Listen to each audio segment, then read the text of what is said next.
Target with PS Parihar channel में आपका स्वागत है। आइए शुरू करते हैं और देख लेते हैं कि आज के समाचार पत्रों में विद्यार्थी जीवन से संबंधित कौन कौन सी सूचनाएं हैं। तो वीडियो को जल्दी से लाइक कर दें, शेयर कर दें और जिन छात्रों ने चैनल को अभी भी सब्सक्राइब न किया हो तो जल्दी से सब्सक्राइब कर लें ताकि आप लोगों को इसी प्रकार के ऑथेंटिक अपडेट्स सबसे पहले मिलती रहे। आगे बढ़ने से पहले एक सूचना उन विद्यार्थियों के लिए जो विद्यार्थी बिहार पीसीएस की तैयारी कर रहे हैं अथवा यूपी पीसीएस की तैयारी कर रहे हैं, वे सभी अभ्यर्थी बीपीएससी वाला यूपीपीएससी वाला में आकर के अपनी प्रिपरेशन पूरी कर सकते हैं। यहाँ पर आपको सारी चीजें मिलेंगी जो प्रिपरेशन करने के लिए आवश्यक होती हैं, जैसे live classes, recorded videos, PDF सामग्री, करंट अफेयर की अलग से क्लासेस चलती रहती हैं और डाउट क्लियरिंग सेशन वगैरह भी। यानी कोई डाउट हो आप लोग किसी विषय में क्लियर कर सकते हैं। बीपीएससी और यूपीएससी में इस समय दीपावली का ऑफर भी चल रहा है। बीपीएससी के जितने भी बैचेज हैं उनमें 88% तक की छूट दे दी गई है और यूपीपीएससी के जितने भी बैचेज हैं आरओ और पीसीएस वगैरह के उनमें 81% तक की छूट दे दी गई है। बीपीएससी के कौन कौन से बैच हैं आप यहाँ पर देख सकते हैं। 71वीं बीपीएससी के लिए फाउंडेशन बैच है, सक्षम 2.0 के नाम से निपुण 70वीं बीपीएससी के लिए है, निर्माण बैच है, ये प्रीलिम्स के लिए है, बिहार स्पेशल बैच है, यूनिटी बैच है यानी प्रीलिम्स और मेंस के लिए, रफ्तार रैपिड बैच है, यशवी बैच है, ये भी हिंदी माध्यमिक विद्यार्थियों के लिए है। इसी तरीके से प्रथम 2.2 है। ये जितने भी बैचेज हैं, जितने भी कोर्सेज हैं, इनमें छूट तो चली रही है। साथ में परचेज करते समय अगर आप एक कोड लगा देंगे PSP 500 तो आप लोगों को 500 रुपए की और एक्स्ट्रा छूट मिल जाएगी, चाहे वो यूपी पीसीएस का कोर्स हो या बिहार पीसीएस का कोर्स हो। इसी तरीके से यूपीएससी के बारे में देखिए, यहाँ पर लिखा है 81% तक की छूट दी गई है और यूपी पीसीएस के भी बहुत सारे बैचेज हैं, जैसे सर्व सक्षम बैच है, यहाँ पर ये देख सकते हैं इंग्लिश मीडियम के विद्यार्थियों के लिए है। यूपी स्पेशल का भी एक बैच है। पीसीएस आरओ के अगर एक साथ तैयारी करनी है तो उसके लिए टेस्ट सीरीज है। मेंस के भी बैच चल रहे हैं, टेस्ट सीरीज के अलग से बैच चल रहे हैं। यूनिटी बैच है, प्रीलिम्स मेंस की एक साथ तैयारी करवाई जा रही है। तो बहुत सारे बैचेज हैं। ये जितने भी कोर्सेज हैं इनकी लिंक मैंने डिस्क्रिप्शन बॉक्स और कमेंट बॉक्स दोनों जगह उपलब्ध करा दी है, तो लोग जाकर के ऑफर का लाभ ले सकते हैं। शुरू करते हैं।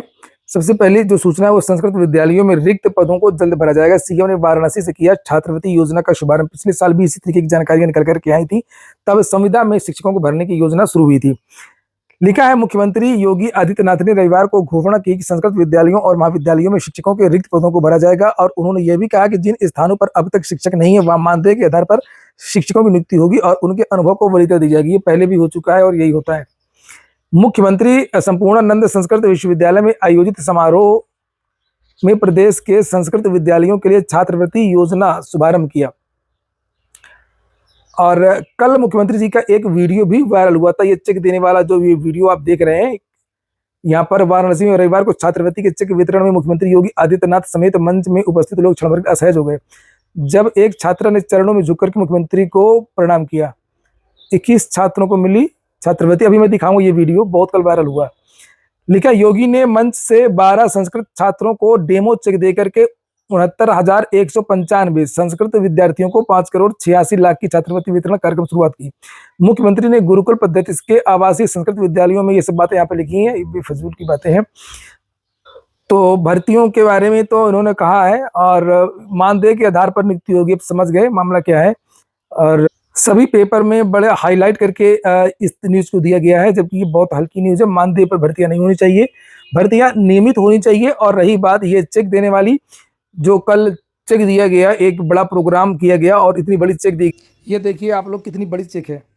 कल मैंने पोस्ट भी किया था इसको लेकर के। सुहानी तनुजा शुक्ला, ये देखिए आप लोग यहाँ पर, ये 300 रुपए की चेक है। कितनी बड़ी चेक है और ये सुहानी कुमारी को दिया गया है। और मैं पहले भी, ऐसा नहीं है कि मैंने इसका पहले विरोध नहीं किया, मैंने पहले भी विरोध किया है। जब अखिलेश यादव की जब सरकार थी तब वो लैपटॉप दिया करते थे। हालांकि लैपटॉप की क्वालिटी उम्दा है, इसमें कोई शक नहीं है। आज भी वो लैपटॉप चल रहे हैं, बहुत सारी जगह पर आपको देखने को मिल जाएंगे। लेकिन एक प्रोग्राम लगाया जाता था जिसमें लगभग 50 लाख के लैपटॉप और 5 करोड़ का पंडाल लगता था। और वही चीज़ें यहाँ पर हैं कि मुख्यमंत्री का एक पद जो होता है वो बहुत बड़ा पद होता है, बहुत ज़्यादा जिम्मेदारी का पद होता है, बहुत सारे कार्य करने होते हैं, बहुत सारे विभागों को देखना होता है। लेकिन इस तरीके के दिखावटी प्रोग्राम नहीं होने चाहिए। आप लोग कमेंट बॉक्स में अवश्य बताएं। अब मुख्यमंत्री जी के पास समय नहीं है कि LT ग्रेड शिक्षक भर्ती समकक्ष अर्हता का जो विवाद है या नियमावली में बदलाव का जो विवाद है उसको बैठ करके हल करें और उसको समाप्त करवाएं।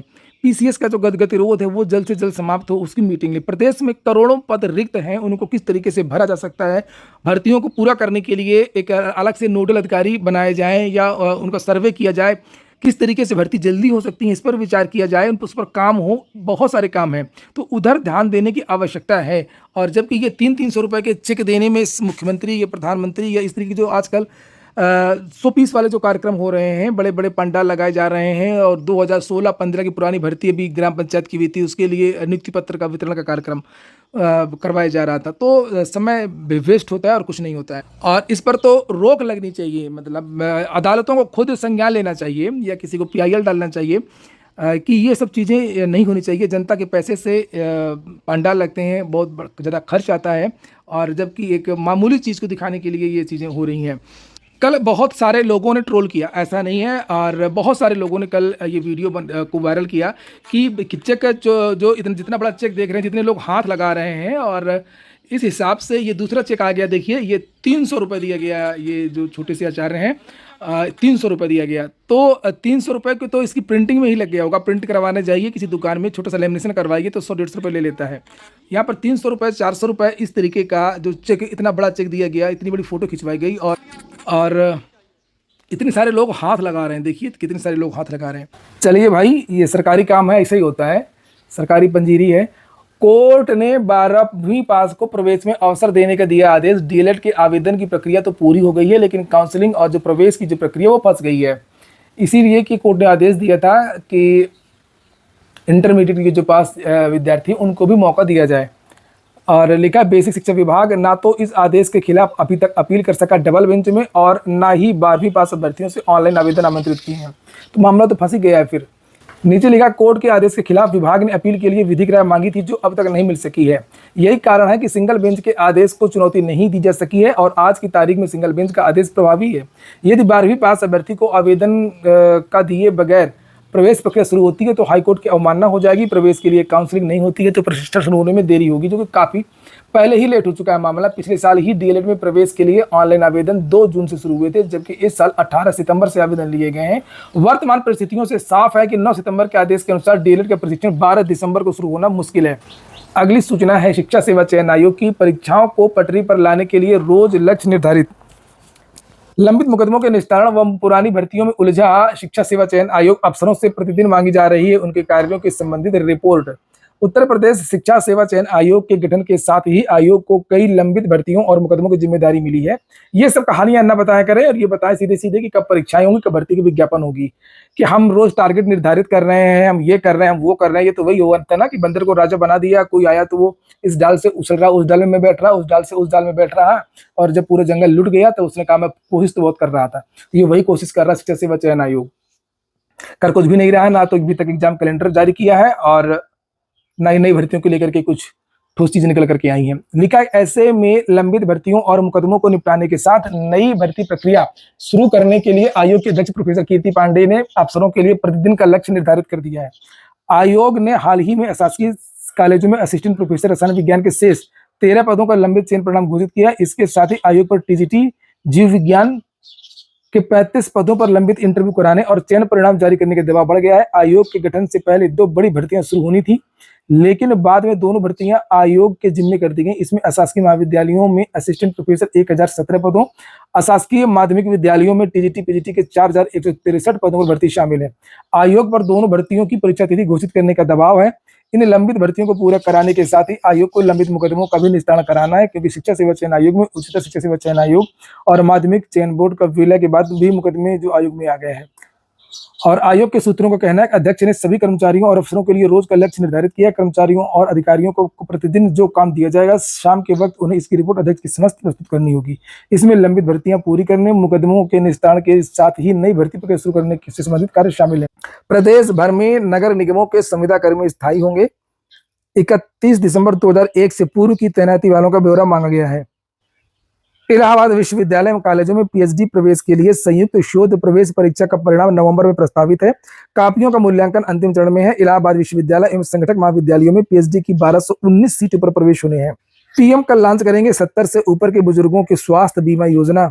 असम ने नकल को रोकने के लिए एक बड़ा सुधार किया है। लिखा है, असम में भर्ती परीक्षा के दौरान 7 घंटे इंटरनेट सेवा बंद। असम में चतुर्थ श्रेणी के पदों पर भर्ती के लिए रविवार को लिखित परीक्षा का आयोजन किया गया। इस दौरान राज्य में करीब 7 घंटे के लिए मोबाइल इंटरनेट सेवाएं बंद की गई। राज्य भर में मोबाइल इंटरनेट सेवाएं सुबह 8:30 बजे से लेकर के शाम 4 बजे तक निलंबित की गई। पिछले 2 महीनों में यह तीसरा मौका है जब मोबाइल इंटरनेट सेवाएं बंद की गई हैं।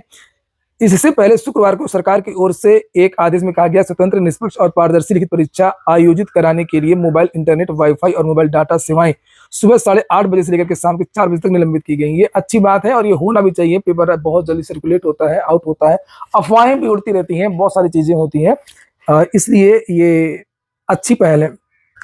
कोल इंडिया लिमिटेड में आवेदन आमंत्रित, ये मैनेजमेंट ट्रेनिंग की भर्ती है 640 पदों पर। ये भी नीचे वेबसाइट है, लास्ट डेट 28 तारीख है। आज के वीडियो में इतना ही। पूरा वीडियो सुनने के लिए बहुत बहुत धन्यवाद।